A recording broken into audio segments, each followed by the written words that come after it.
মা বামাকালীর এই ভয়ঙ্কর সুন্দর নৃত্য ভোলার নয়।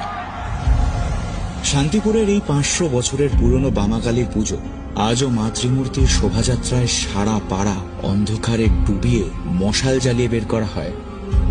শোনা যায় এত প্রাচীন এই পুজো যখন শুরু হয়েছিল তখন বিদ্যুৎ আসেনি, তাই সেই সময় মশালের আলোতেই মা বামাকালীকে বিসর্জন দেওয়া হতো। এইভাবে শতাব্দী পেরিয়ে আজও শান্তিপুরের মানুষ মশালের আলোয় মা বামাকালীর শোভাযাত্রা এবং বিসর্জনের এই রীতি অক্ষুণ্ণ রেখেছে।